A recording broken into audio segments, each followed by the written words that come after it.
everyone, welcome to Virushika classes. This is lecture number 2 of nucleus. तो lecture first में अभी तक हम डिस्कस कर चुके हैं न्यूक्लियस की रेडियस के बारे में, उसकी वॉल्यूम के बारे में. अब आज हम पढ़ेंगे कि न्यूक्लियस के अंदर कौन सा फोर्स लग रहा है. प्रोटोन और proton, proton neutron, neutron neutron के बीच में कौन सा फोर्स लग रहा है. तो उस फोर्स को नाम दिया था न्यूक्लियर फोर्सेस. न्यूक्लियर फोर्स की प्रॉपर्टीज आज हम डिस्कस करेंगे. तो अभी तक इससे पहले हमें जो फोर्स पता थे वो थे gravitational force, electrostatic force, Coulomb force जिसे बोलते हैं. तो अब न्यूक्लियस के अंदर प्रोटोन पॉजिटिव चार्ज है और न्यूट्रॉन न्यूट्रल चार्ज है. प्रोटोन प्रोटोन बॉन्ड भी एग्जिस्ट कर रहा था, प्रोटोन न्यूट्रॉन भी एग्जिस्ट कर रहा था.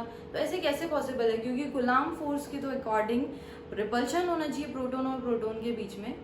लेकिन यहाँ पर क्या होता है कि कूलॉम फोर्स जो होता है उससे भी ज़्यादा स्ट्रॉन्ग फोर्स जो लग रहा है वो है हमारा न्यूक्लियर फोर्स. तो स्टार्ट करते हैं सबसे पहले न्यूक्लियर फोर्स. तो न्यूक्लियर फोर्स की डेफिनेशन क्या हुई? Force act between nucleons is known as nuclear force. तो अब ये जो फोर्स देखा गया था न्यूक्लियर फोर्स, इसकी कुछ प्रॉपर्टीज हैं, ठीक है, वो हम पॉइंट्स में डिस्कस कर लेते हैं. तो सबसे पहली जो प्रॉपर्टी है वो है, जो न्यूक्लियर फोर्स है वो क्या है? Charge independent. चार्ज इंडिपेंडेंट है ये वाला फोर्स, क्योंकि ये प्रोटोन प्रोटोन भी एग्जिस्ट कर रहा है. देखो, प्रोटोन प्रोटोन बॉन्ड एग्जिस्ट कर रहा है, प्रोटोन न्यूट्रॉन एग्जिस्ट कर रहा है, न्यूट्रॉन न्यूट्रॉन एग्जिस्ट कर रहा है. तो क्या है ये? चार्ज इंडिपेंडेंट है, चार्ज पे डिपेंड नहीं कर रहा है ये फोर्स. तो nuclear forces are charge independent. Second, short range. जो रेंज है न्यूक्लियर फोर्स की वो क्या है? बहुत कम है, 2 से 3 फेम्टोमीटर मान लीजिए, ठीक है. सिर्फ इतने ही रेंज पे ये फोर्स लगते हैं. इसके मतलब सिर्फ नेबर के साथ ही इंटरेक्शन करते हैं. दूर अगर न्यूक्लियॉन होगा तो उससे ये इंटरेक्शन शो नहीं करेगा. क्या है ये? Short range. थर्ड पॉइंट देखिए, सैचुरेशन.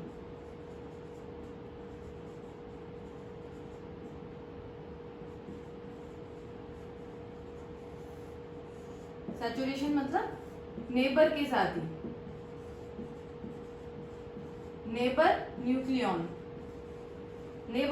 के साथ ही इंटरेक्शन करेगा. दूर वाले न्यूक्लियॉन से इसको लेना देना नहीं है, ठीक है, क्योंकि शॉर्ट रेंज है. तो ये क्या है? सैचुरेशन प्रॉपर्टी शो करेगा. 3 हो गए. फोर्थ पॉइंट देखिए, एक्सचेंज बिहेवियर है इनका. तो एक फिजिस्ट थे, उन्होंने युकावा, उन्होंने ये बोला था कि जो न्यूक्लियर फोर्स लग रहा है ये क्या हो रहा है? एक पार्टिकल है, 2 न्यूक्लियॉन्स के बीच में एक पार्टिकल कंटिन्यूसली एक्सचेंज हो रहा है. तो उस पार्टिकल के एक्सचेंज होने की वजह से ही न्यूक्लियर फोर्स लग रहा है. तो वो जो पार्टिकल था जिसके एक्सचेंज होने की वजह से न्यूक्लियर फोर्स लग रहा है उसको बोला था मेसॉन, ठीक है. मेसॉन के एक्सचेंज होने की वजह से क्या लग रहा है? न्यूक्लियर फोर्स एग्जिस्ट कर रहा है. Next, non central. Non central forces होते हैं. इलेक्ट्रोस्टैटिक फोर्स तो क्या है अपना? सेंट्रल फोर्स होता है. लेकिन जो न्यूक्लियर फोर्स है ये क्या है अपना? नॉन सेंट्रल फोर्स है, ठीक है. तो हमारे कितने पॉइंट्स हो गए? 5. 6th one is spin dependent. Spin पे डिपेंड करता है, ठीक है. तो ये 6 जो प्रॉपर्टीज हैं क्या है? न्यूक्लियर फोर्सेस है की हैं. चार्ज इंडिपेंडेंट, चार्ज पे डिपेंड नहीं करता, शॉर्ट रेंज है, सैचुरेशन प्रॉपर्टी शो करता है, एक्सचेंज बिहेवियर, नॉन सेंट्रल और स्पिन डिपेंडेंट, स्पिन पे डिपेंड करता है, ठीक है. तो ये तो थे न्यूक्लियर फोर्सेस के बारे में बात. अब नेक्स्ट जो हमारा टॉपिक है जो हम डिस्कस करने वाले हैं वो है मास डिफेक्ट, ठीक है.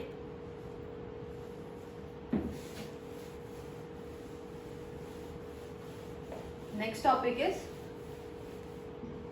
Mass defect. तो देखिए mass defect,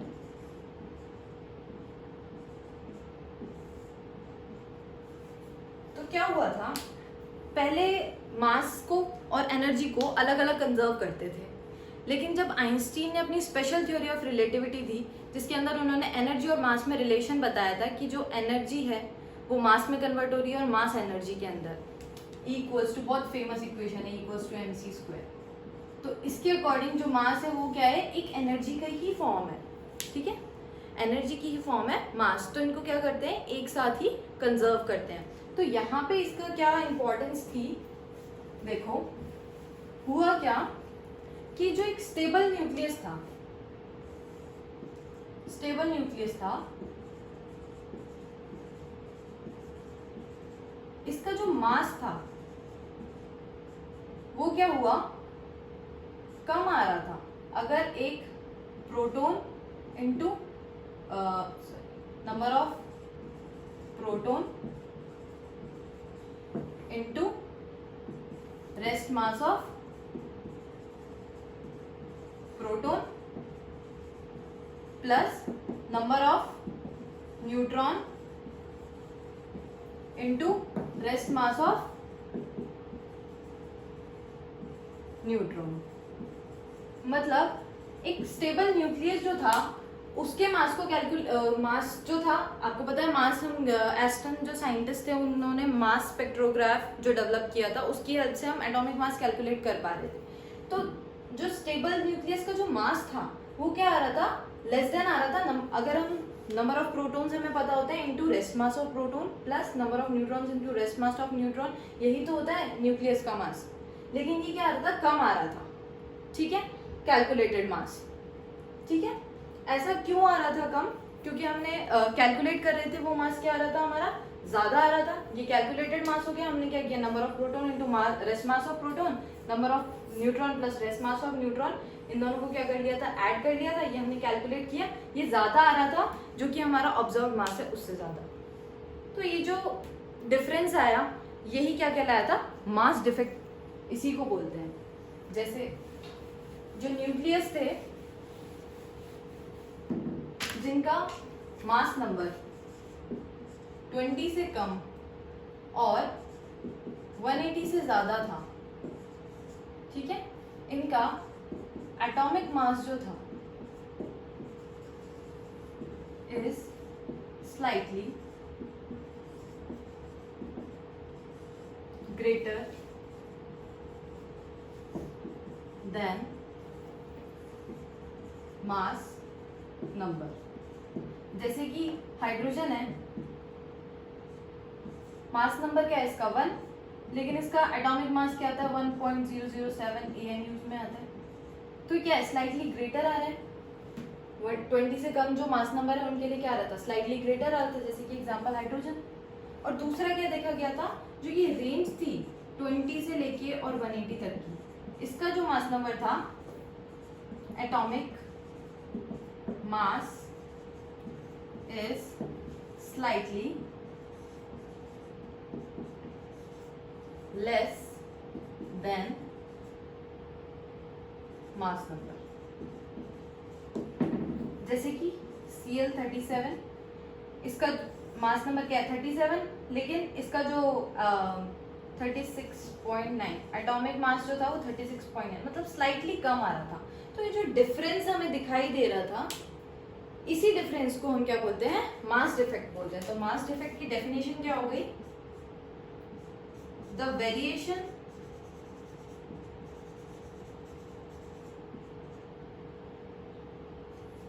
in atomic mass and mass number is known as mass defect,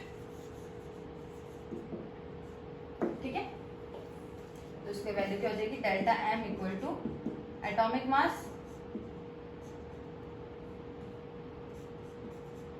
mass minus mass number ले लो, ए ले लो,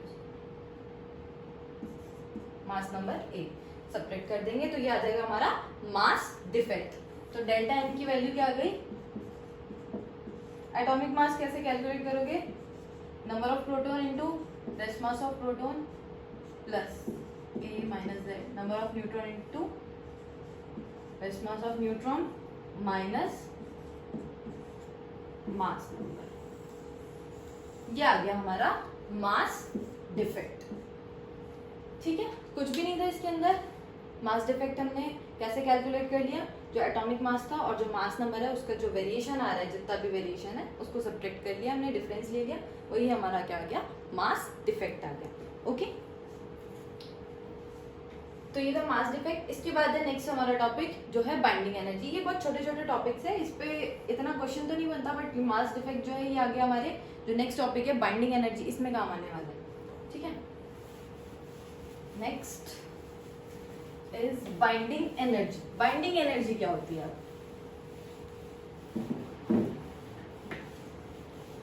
देखिए, बाइंडिंग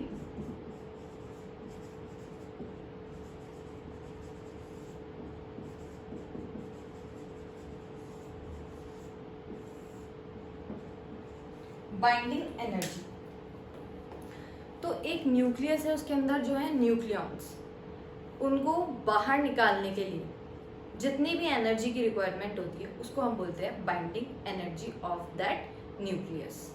एक न्यूक्लियस के कॉन्स्टिट्यूएंट्स को अलग अलग करने के लिए जितनी भी एनर्जी की रिक्वायरमेंट होती है उसे बोलते हैं हम binding energy of that nucleus.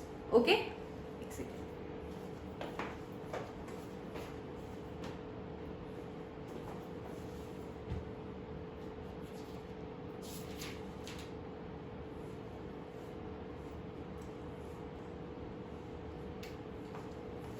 Okay, binding energy. ठीक है, तो सबसे पहले इसकी डेफिनेशन लिख लेते हैं। Energy required to break nucleus into it's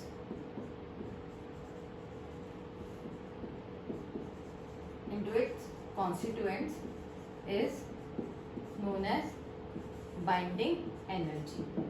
ठीक है, तो इसको हम समझते हैं। जैसे एक न्यूक्लियस है, ठीक है, स्टेबल न्यूक्लियस। स्टेबल न्यूक्लियस का मतलब क्या हो गया? लेस एनर्जी, और इसका मतलब हो गया लेस इक्विवेलेंट मास। ठीक है, बाइंडिंग एनर्जी हमने प्रोवाइड की। ठीक है, तो ये क्या हो गया? प्रोटॉन और न्यूट्रॉन में स्प्लिट हो गया। ठीक है, प्रोटॉन और न्यूट्रॉन यहाँ पे जो आए हैं ये क्या होंगे? लेस स्टेबल, मोर एनर्जी, मोर इक्विवेलेंट मास। तो जब न्यूक्लियस है, जब वो स्टेबल है तो उसकी क्या है? देखो, लेस मास लेस एनर्जी। लेकिन जब हम उसमें बाइंडिंग एनर्जी प्रोवाइड कर देंगे, उसको कुछ एनर्जी प्रोवाइड कर देंगे, तो प्रोटॉन और न्यूट्रॉन में वो क्या हो गया? सेपरेट हो गए। सेपरेट होने के बाद इनकी जो एनर्जी लेस स्टेबल होंगे, मोर एनर्जी होगी, और मास जो होगा, इक्विवेलेंट मास जो होगा उसका, वो क्या होगा? वो भी ज्यादा होगा। तो मास डिफेक्ट यही तो था हमारा, ये जो सेपरेट थे इनके, ये ज्यादा आ रहे थे एज कम्पेयर टू अपना स्टेबल न्यूक्लियस।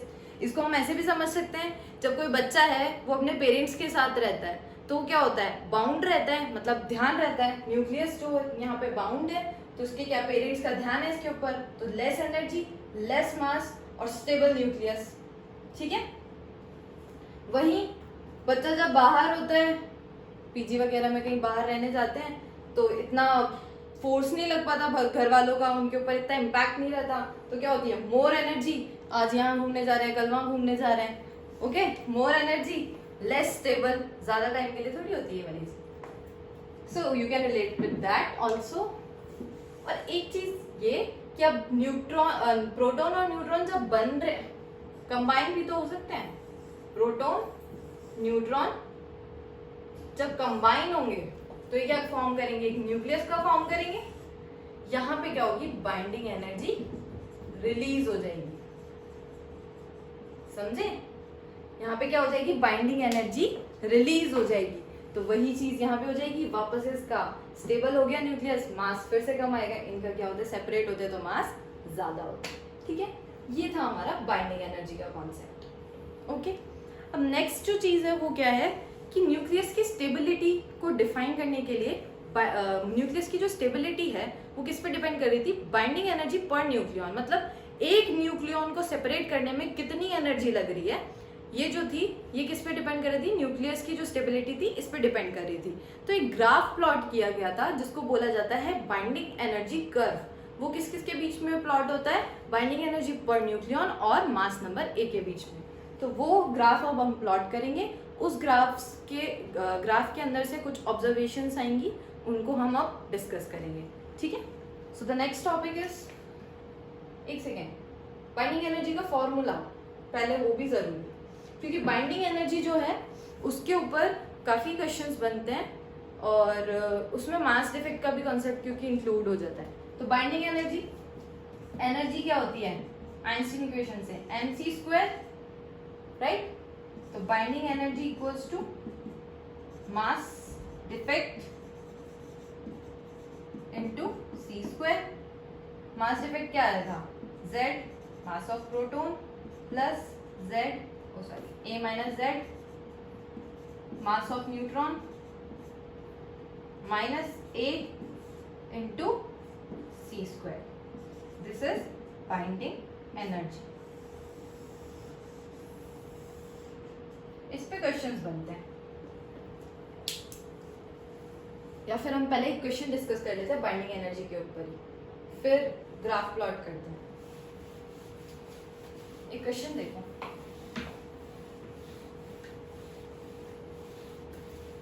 इसमें क्या होता है, सब कुछ गिवन होता है। इस टाइप के जो क्वेश्चंस आते हैं ना बाइंडिंग एनर्जी के ऊपर, जैसे कि देखो, जैसे क्लोरीन है, बाइंडिंग एनर्जी क्लोरीन की दी हुई है, binding energy of Cl 298 MeV मान, ठीक है? इसके अंदर हमको क्या करना है, calculate its atomic mass.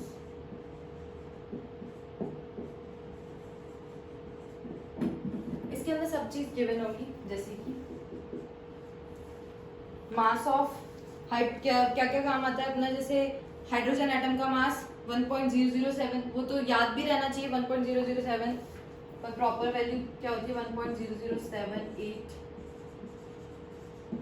Next, एक सेकेंड, मास ऑफ न्यूट्रॉन 1.0086,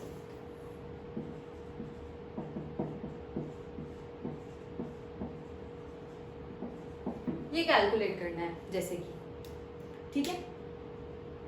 तो इसको हम कैलकुलेट करने के लिए क्या करेंगे, बाइंडिंग एनर्जी के फॉर्मूला यूज करके इसको कैलकुलेट करना है। एक बार ट्राई कीजिए इसे।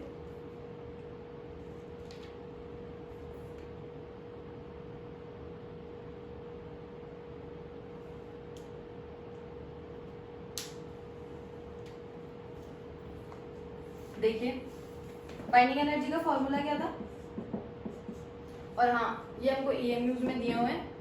ये मेगा इलेक्ट्रॉन वोल्ट में होती है बाइंडिंग एनर्जी, तो 1 AMU अपन को पता ही है कितना होता है, ये तो 931.5। ठीक है, तो देखो बाइंडिंग एनर्जी का फॉर्मूला क्या था, Z mass of proton plus A minus Z mass of neutron minus A into c² था, तो ये क्या आ जाएगा 931.5। ठीक है, Z क्या है यहाँ पे 17, मास ऑफ प्रोटॉन, हाइड्रोजन एटम का मास ही क्या होता है 1.0078।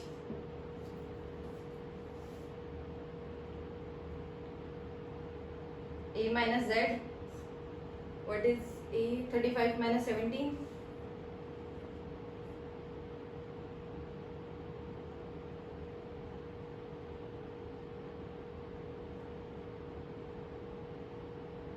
A minus Z की वैल्यू पुट की, मास ऑफ न्यूट्रॉन 1.0086 माइनस A। अब ये हमको कैलकुलेट करना है इनटू 931.5। अब देखो इसके अंदर कहाँ गलती हो सकती है। इजी है ना, इजी है कि नहीं?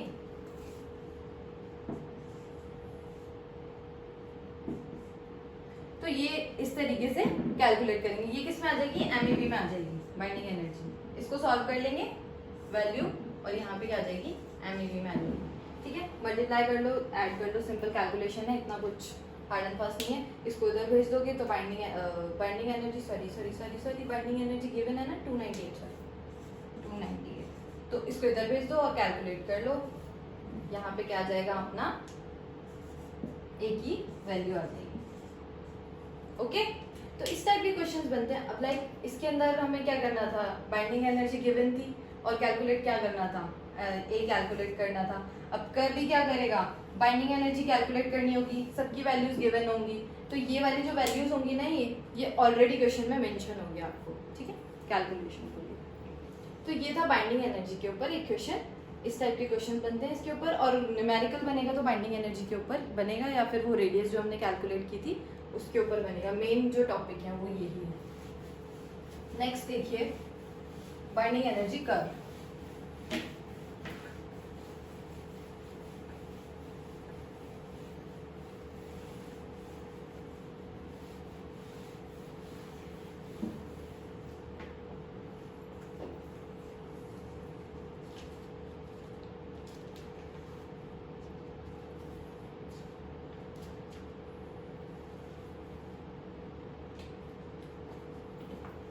Binding energy curve. तो क्या बताया था मैंने कि जो स्टेबिलिटी है of nucleus depends on binding energy per nucleus. The curve between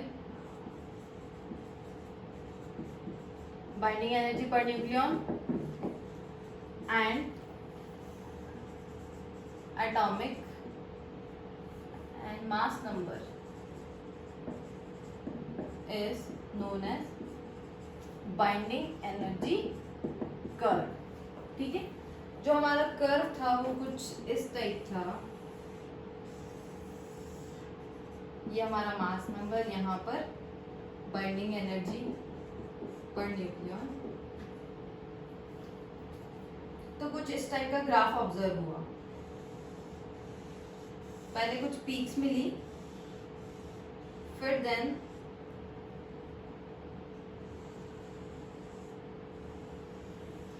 कुछ इस टाइप से ग्राफ मिला।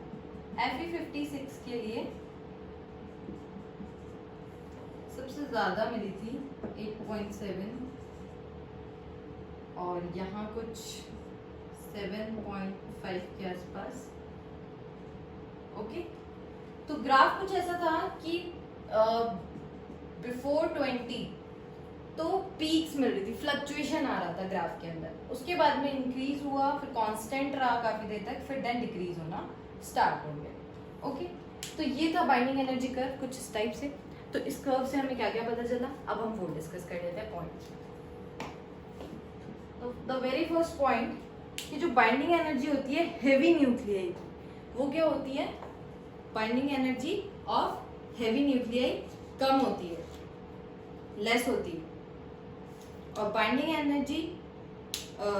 एनर्जी जो है पर न्यूक्लियन, वो क्या होती है? सबकी ऑलमोस्ट 8 मेगा इलेक्ट्रॉन वोल्ट होती है।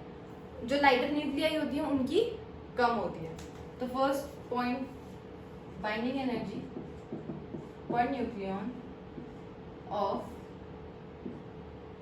almost of all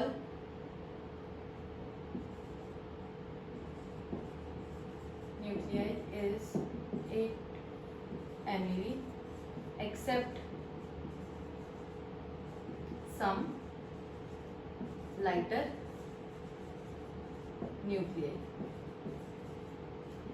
ठीक है. सेकेंड पॉइंट, जो बाइंडिंग एनर्जी है Fe की, वो क्या है, सबसे ज्यादा है. Binding energy per nucleon is maximum for Fe56. ठीक है. Fe56 के लिए क्या है, बाइंडिंग एनर्जी सबसे ज्यादा है, मैक्सिमम है 8.7 मेगा इलेक्ट्रॉन वोल्ट. ठीक है. इसके बाद में जो हैवी न्यूक्लियाई हैं, उनकी बाइंडिंग एनर्जी पर न्यूक्लियन क्या है, डिक्रीज हो रही है. और हैवीएस्ट न्यूक्लियाई के लिए जो बाइंडिंग एनर्जी पर न्यूक्लियन वो क्या है, 7.5 mega electron. Binding energy per nucleon of heavy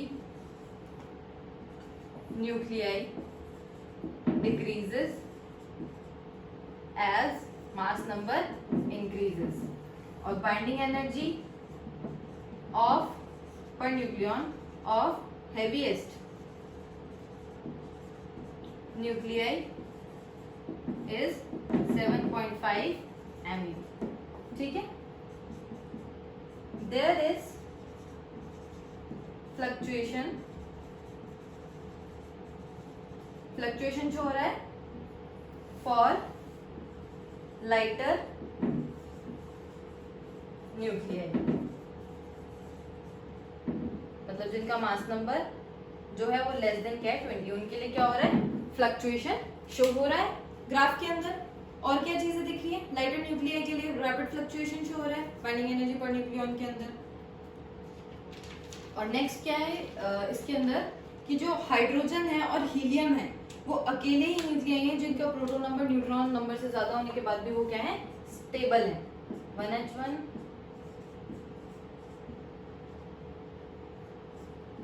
ये क्या है, स्टेबल न्यूक्लियाई. प्रोटॉन नंबर ज्यादा है न्यूट्रॉन नंबर से, फिर भी ये क्या है, स्टेबल.